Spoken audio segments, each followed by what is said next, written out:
आज हम सीख रहे हैं representing √2 on the number line. इसके लिए हमें क्या करना है, पहले एक नंबर लाइन ले लो। ये ले ली हमने नंबर लाइन, राइट। हमारी नंबर लाइन ओ से स्टार्ट हुई। वैसे तो number line extends indefinitely towards both ends, left as well as right, लेकिन क्योंकि हमें पॉजिटिव नंबर ही दिखाना है इसलिए हमने 0 से स्टार्ट कर लिया। ओनली राइट साइड में दिखा रहे हैं, लेफ्ट में हम कुछ नहीं दिखा रहे, राइट। वैसे नंबर लाइन दोनों साइड होती है। अब 1 यूनिट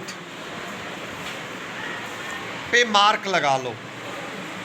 व्हेन आई से 1 यूनिट, इट इज़ 1 यूनिट। इसका मतलब है ये 1 सेंटीमीटर भी हो सकता है, 1 इंच भी हो सकता है, 1 फुट भी हो सकता है, कोई भी 1 यूनिट हो सकता है। हम इसे थोड़ा सा प्रेजेंटेबल रखने के लिए ऐसा करते हैं,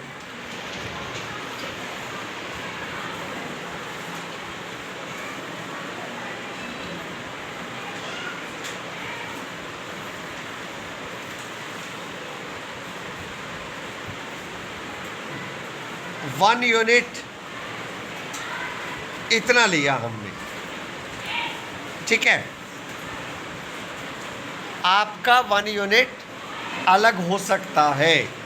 it may be 1 centimetre, it may be 1 inch, it may be equal to 3 centimetre. 1 unit आप कितना भी ले सकते हो, लेकिन एक बार जो 1 यूनिट फिक्स कर दिया आपने, वो पूरे सम में उतना ही रहना चाहिए।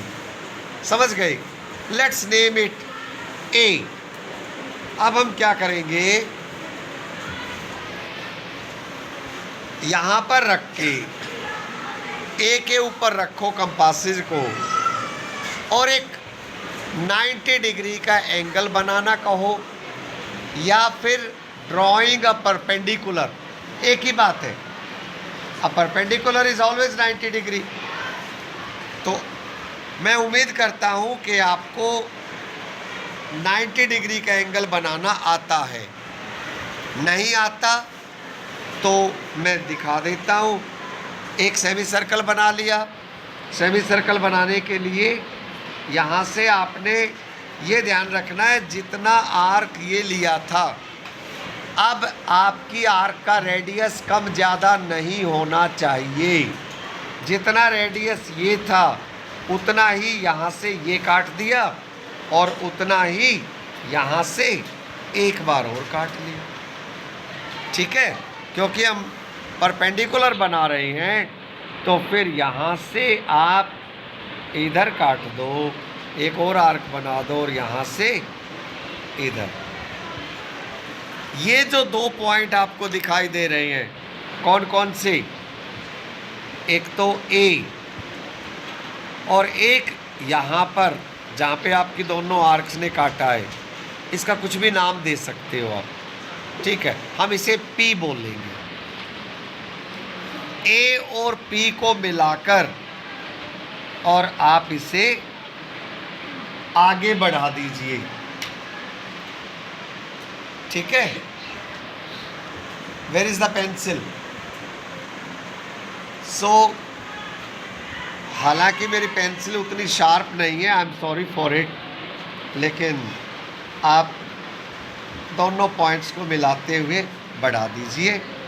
अब आपको क्या करना है, जितना ये 1 यूनिट लिया था, 1 यूनिट आपका जितना आपने यहाँ लिया था नाप लो और उतना यहाँ पर काट दो।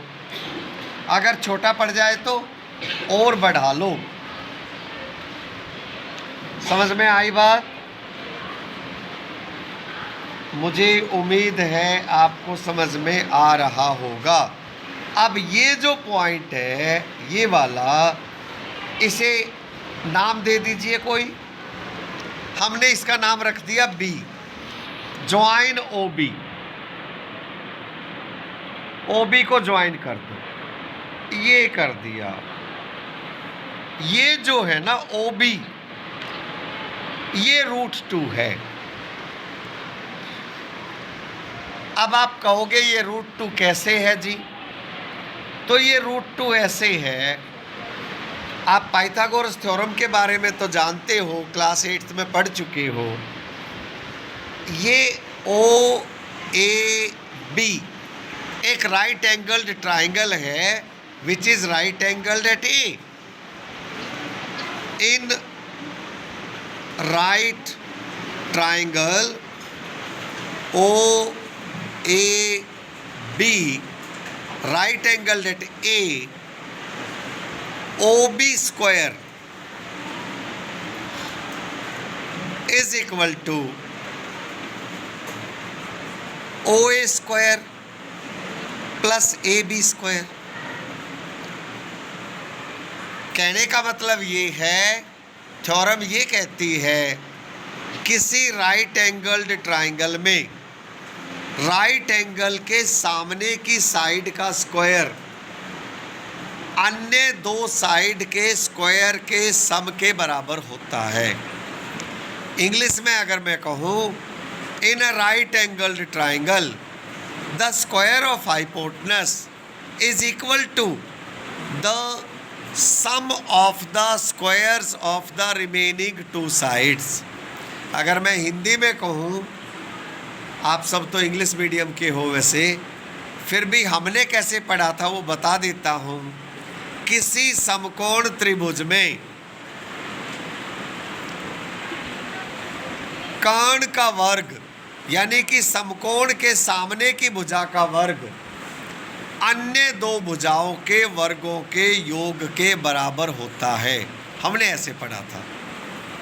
इन a right angled triangle the square of hypotenuse is equal to the sum of the squares of the remaining two sides. यही हमने यहाँ लिखा है, यानी कि OB का जो स्क्वायर है that is equal to, how much is this? 1 unit. 1 unit ही तो लिया था हमने। And how much is this? 1 unit. तो ये 1 का स्क्वायर प्लस 1 का स्क्वायर हो गया, यानी कि OB square is equal to 1 का स्क्वायर इज 1, 1 प्लस 1 इज 2, तो OB हुआ √2। तो आप इस तरह से किसी को संतुष्ट कर सकते हो कि जी ये √2 है। लेकिन हमारा सवाल था कि √2 को नंबर लाइन पे दिखाइए। अभी हमने √2 की लंबाई तो निकाल ली, ये रही, लेकिन ये तो अभी नंबर लाइन पे नहीं है। अब इसे नंबर लाइन पे कैसे लाएं, ये भी इम्पोर्टेंट है। इसे नंबर लाइन पे इस तरह से लाएंगे, O पे रखो, OB के इक्वल खोलो एंड ड्रॉ दिस आर्क, ये वाला। ये जो आर्क है ये कहीं ना कहीं आपकी नंबर लाइन को काटेगी। ये पॉइंट का नाम था B, इसका नाम मैं रख देता हूँ B'। This is the shadow of this, right. जितनी लंबाई ये थी, क्या ये उतनी लंबाई नहीं है? तो इसका मतलब ये हुआ O से लेके B' तक, O से लेके B' तक represents √2 on the number line। यही तो हमें करना था। तो मुझे उम्मीद है ये तो आपको समझ में आ गया होगा। अब आप √2 का भी अभ्यास करो और √3 भी बना के दिखाओ और √5 भी बना के दिखाओ। मुझे पूरी उम्मीद है अब आप बना लोगे।